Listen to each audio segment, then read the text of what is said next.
old Nintendo gamer. And son.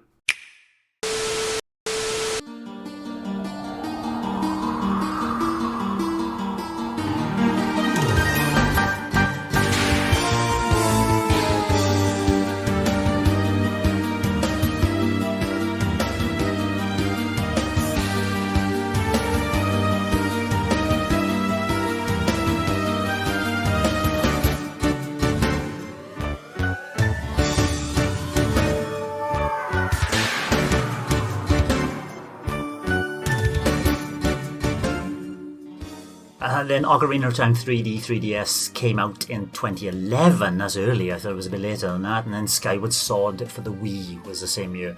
I played this once again in Japanese, as I only ever owned a Wii, a Japanese Wii. And once again, enjoyed it for what it was. Very, very similar to how I feel about Twilight Princess, you know. There were some really nice elements of... especially in certain temples where you had to shoot things to change the time and puzzles as you progressed, like platforms in the past and in the present, or the future and the present. I can't remember which way it was. Very interesting game. Marred by problems that I think that Minish Cap has. These segmented areas are not joined together, so it doesn't feel like a contiguous world, and everything is locked off to certain areas. And the swimming missions later on as well, to collect the flooded forest. You go back to it and when it's flooded, and you have to go and swim and collect those underwater musical notes. Some little elements of motion control didn't quite hold up. Nick? I think for me, this is a 9. It is a lot better than Twilight Princess, in my opinion, and I really like the support cast in this game. I think this is probably the best representation of Zelda in the whole series. I really like Groose as a secondary character, and Girahim as well is a great bad guy. I like the fact that they really tried to do something different with this game, and the 3 areas that you can explore under the clouds, I agree. I wish they could have been connected somehow, but I really liked how they sort of mixed the dungeons with the overworld in this game, and that the overworld itself was kind of a dungeon. But having said that, the sky outside of Skyloft was completely barren, like nowhere near as interesting as the sea in the Wind Waker, for example. And it's a really weird game, but there's so many things about it that are just up there with the very, very, very best in the series. I think the art style is the best, and I wish it is a great art style. We could see it in HD. I think it was unfortunate that it came out on the Wii and not the Wii U. I think the motion controls are the best implementation of any motion controls that I've played. I've never played with a PlayStation Move or some kind of VR set like a Vive, but for the time the motion controls were great, and the combat, because of that, I really enjoyed. The tactical combat where you had to slice the enemies in the right way. There's so many good things about this game, and I don't like that it gets so much hate from people, especially the controls, because I think that's something that you should just learn. It's not difficult. The controls are really, really good in this game. You just have to learn them and sort of figure out how to do it properly. So anybody who hates this because of the controls, I just think, no, you don't know. You've not given it a chance. Invalid opinion. But yeah, that flying that beetle was great. As to open doors and all that, hit switches. That was good. I think this is the one. I've only beaten it once, before the Wii U came out. I basically given up on the Wii, and I just played this game. Was the only game I played for a very long time, and I loved it from start to finish, and I would love to go through it again because it's almost been 10 years now. So I hope we get a remake, but I'm very, very skeptical whether the Joy-Con will be anywhere near as good as the Wii remote. So I could always download it on the Wii U from the shop and play it that way, because I still have a Wii remote and Wii Motion Plus. But yeah, I loved Skyward Sword, and I'd love to play it again in the future at some point. Scream now for a Switch Pro there, Greg. New Joy-Con. Yeah, Skyward Sword, just absolutely outstanding game. Like I sort of mentioned earlier that most Zelda games, like I play for a good bit, have fun, and then drop away from them. I didn't drop away from Skyward Sword. I just couldn't put it down when I got it. Like I was just absolutely infatuated with it. And like Lee was obviously saying about the how the kind of like the overworld is kind of like a dungeon in itself, really. And I actually really enjoyed that aspect. Like I felt like in a way there wasn't really that much like downtime or something. Like it's just everything was just had so much fun, and like I can't really remember any aspects that I didn't like about it. Like the motion controls were absolutely like amazing. Like having to like even bowling bombs and stuff was really fun, and like you say, like moving the beetle around and all really good. But like the sword play and stuff, obviously like the enemies would have acted differently to how they would in other Zelda titles, so you have to wait for like them to like move a certain direction so you could swipe in that direction. But I never felt like my swipes didn't register in the way that they weren't supposed to. Like everything worked as expected, and like I couldn't really fault it. Everybody mentioned about like how Fi kept interrupting with like the possibilities of certain things and stuff. Like that honestly didn't really bother me at all. It's a game I really, really want to play again, and I'm sort of on the fence of just playing it again on the Wii or waiting in the hope that it sort of comes to the Switch. But like Nick says, like not entirely convinced the Joy-Con will pull it off in the same way that the Wii remote was able to. But yeah, great game, and I definitely will play it again at some point. Cool. You've interested me. I think the only problem I had with the Wii Motion was fighting Girahim himself. You had to go one way and then feint and then go back another way. But whenever I tried to feint, I would put a slash in and he'd block it. That's the only time I think I couldn't get the motion controls to work. But other than that, yeah, I had no problem either. You know, hitting the piranha plants or whatever. There's absolutely, you know, those are Deku plants, sorry. Absolutely no problems. The big thing for me was, as soon as I like finished Skyward Sword, like I came away thinking this might be my favourite Zelda game of all time. That's how highly I regard it. Although going through this discussion so far, it's like I'm realising just how few Zelda games actually do appreciate to that sort of level. I'm surprised. Moving on to 2013, we had a remake of the Wind Waker HD, so we'll not mention that. Then there was a Link Between Worlds 3DS. We kind of talked about, well, at least I did anyway. I thought this was a perfect extension of what A Link to the Past did on the SNES, and the implementation of those puzzle mechanics with Link being able to fuse to the wall as a painting were wonderful as well, wonderfully implemented throughout. I really, really enjoyed this. I know some people didn't quite like the kind of open world that you could go into any dungeon at any time, but that didn't really bother me. Any thoughts on this one, Nick? Yeah, I think I put about 10 to 15 hours into it and I just sort of gave up on it, I guess. I don't really remember. But that was one thing I wasn't a fan of, the sort of tackle the dungeons in any order you want. I think I'd maybe got too used to the Zelda structure and it was kind of like, oh, I don't really like this. And I didn't like that you rented items as well. I definitely prefer the approach of, you find the items and then you use them to make the world bigger and to explore more. So I wasn't too keen on that aspect. And I think this was them experimenting for Breath of the Wild, and I think the sort of tackle whatever you want in any order, they definitely nailed it much better in Breath of the Wild than in this game. I didn't like the whole item shop renting and doing what you wanted here. The wall mechanic was pretty good though, I will say. But I don't know why I gave up on it. Maybe I should go back to it and try it again, because the art style was great, 2D, 3D, and the frame rate, 60 frames a second, very, very smooth. So, Greg, what are your thoughts about this? Did you finish it? Yes, absolutely. I enjoyed it way more than A Link to the Past.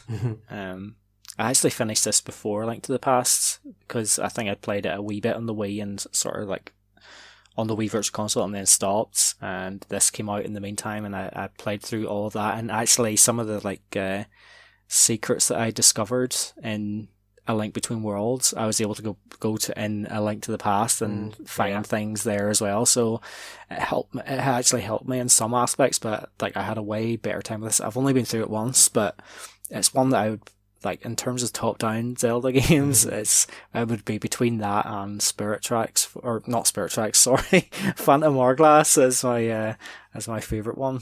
But I'd quite like to play it again, actually, just to see how I feel about it now. Similar sentiments. I'd like to go back to it as well, especially since finishing it, I've gone back to A Link to the Past and finished that again on the Wii U when I downloaded from the Virtual Console there. And then I would like to revisit this one more time because I really did like what I played. Then it was 4 years later. I didn't realize it was that much. Between Ocarina of Time 3DS in 2011, then Majora's Mask 3D came out in 2015. We've already talked about that. Triforce Heroes, I didn't play, but Nick, did you want to say a few words about that one? That was in 2015 as well. Yeah, I love this game. I thought it was great. I didn't actually finish it because we arranged a lot of like play sessions on in Europe. I must have almost finished it, and I played the majority of the game with other people from the forum, and it was a lot of fun. I think this game, if you just ignore the fact that it's a Zelda game, that it's still, it's got the aesthetic, the weapons, it completely stands up on its own right. It's a really, really good multiplayer game. It is possible to beat it alone, but it's definitely not as much fun. And the whole sort of going through a level, getting the what's it called? You get money, and you also get materials to build better costumes and costumes that help you tackle another level in a different way, or in a better way, or an easier way. So yeah, I like the structure, I like the level design, I like the sort of 3-player aspect of it, but just unfortunately at a time when people weren't really playing 3DS online, and it was still not ideal to set up. But I love the concept and the execution to some extent. Yeah, I love the concept. That's why I didn't buy it. It's just I couldn't find people who would want to play it with me. Greg, was this a game you did pick up? I had the opportunity to pick up Triforce Heroes last year from Argos extremely cheaply, and I didn't take it. And a large part of that is because of Four Swords, which, like you mentioned earlier, but we never really talked about. I absolutely hated it on 3DS. I'd played it in like 2-player with Dark Snowman from the forum, and no, absolutely not for me at all. And I don't think I would really appreciate Triforce Heroes either, to be honest. It is very much more puzzle orientated, isn't it? There's a little bit of action there, but the three of you got to come together to fight and solve these puzzles as well. I quite like that premise. So then Twilight Princess HD on Wii U in 2016 was remake basically with HD polish, so we won't talk about that one. Then 2017, we're not going to talk about this one either really. Breath of the Wild for the Wii U and Switch. We've all played it on the Switch. We've talked about it extensively in the past, and it might very well be my favourite Zelda game of all time. It's very difficult to... There we are. There's your question. What is your favourite Zelda game of all time? It's very difficult to distinguish between Ocarina of Time because of the nostalgia, Link to the Past for me because of the nostalgia, and Breath of the Wild for just being awe-inspiring. Nick? Breath of the Wild. Favourite Zelda game, favourite game of all time, no question. 100%. Greg? I do have to question mine because Breath of the Wild isn't my favourite Zelda game. It's not like me to go against the curve, really. Yeah, like I absolutely appreciated what it did when it came out. Like as a launch of the Switch, it was just like the perfect game at the perfect time, really. But there are too many things that sort of hold it back from being my favourite. And I sort of struggle with which Zelda game is my favourite one, because when I beat always thought Ocarina of Time on the N64 was my favourite one. And then when I played Skyward Sword, like I said, came away thinking, this might actually be my favourite Zelda game. And then obviously played Ocarina of Time 3D again on the 3DS. And once I beat that, I was like, maybe Ocarina of Time is still my favourite one. And then went into the Wind Waker HD on Wii U, played through that, and it was absolutely incredible. It looked fantastic. And I was sort of like, hold on a minute, is this actually my favourite 3D Zelda one? So, ultimately it could be just whatever one I've played most recently, because, a lot of the 3D Zelda games are just amazing. So, Yeah, if I play Skyward Sword again this year, maybe that'll be back to the top again. Or, we don't know the dates yet, but maybe, Greg, it will be Breath of the Wild 2, the sequel.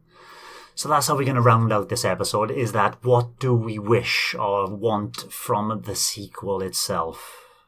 I think for me, the biggest out there inclusion that they could do is to add some multiplayer. 2-player co-op elements for me. And I'm just being very selfish here because I'm playing through a lot of games with my son at the moment. I can't wait to... Well, we played the demo of Monster Hunter so much already, so I can't wait to get into the game itself with him, and Borderlands and other games we've played together, especially with co-op. So some sort of... Yes, you can play it single player and go through the adventure for whatever in Breath of the Wild 2, but I'd love to see them add in some co-op elements where one of you is Link and one of you is taking control of Zelda. Would that work for you, Nick? It wouldn't work for me at all because I play all my games alone. But that is a really good shout, and I can definitely see them doing something like that. I think that, just to differentiate a little bit from the original Breath of the Wild. I'm really looking forward to this game. My hope for it is I don't think they've got a hope of matching Breath of the Wild again. So I want to see them take a Majora's Mask approach and make a completely different game. From the trailer, I get a feeling that a lot of this game is going to be underground, exploring caves. People complained, there's no dungeons in Breath of the Wild. So I think they're just going to be like, okay, here's a dungeon, explore it. And I think we might see a Skyward Sword style approach where I think it might be a much, much more linear game. And I think there's going to be definitely a lot more of the traditional Zelda items and elements to it. I either think it's going to be like that or they're going to do something completely new. But I think trying to emulate Breath of the Wild is you can't do that twice in a row, I don't think. I think it, especially if you're setting it in the same world, because we already know. Like, the thing for me about Breath of the Wild was exploring Hyrule and finding all these little things and, traversing the landscape. I think this time it's got to be something drastically different. And I think actually, I do think co-op is a very, very good show. I can definitely see them going for something like that and making it the sort of the centerpiece of the game. How that will affect people who do play alone or don't play online at all, it's a tricky one, but... they could do it as a push to sell more Nintendo Switch Online subscriptions.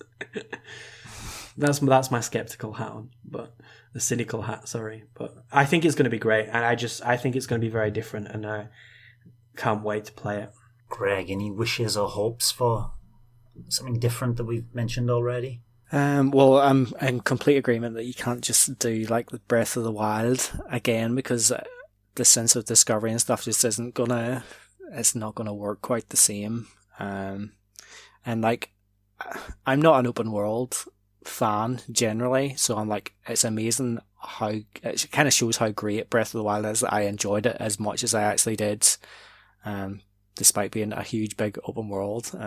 What I would actually like from the sequel is to sort of like merge what they did with Breath of the Wild with more traditional Zelda things, like bring back some of the items like the hook shot, the boomerang, all those sorts of things, and give us some proper dungeons this time.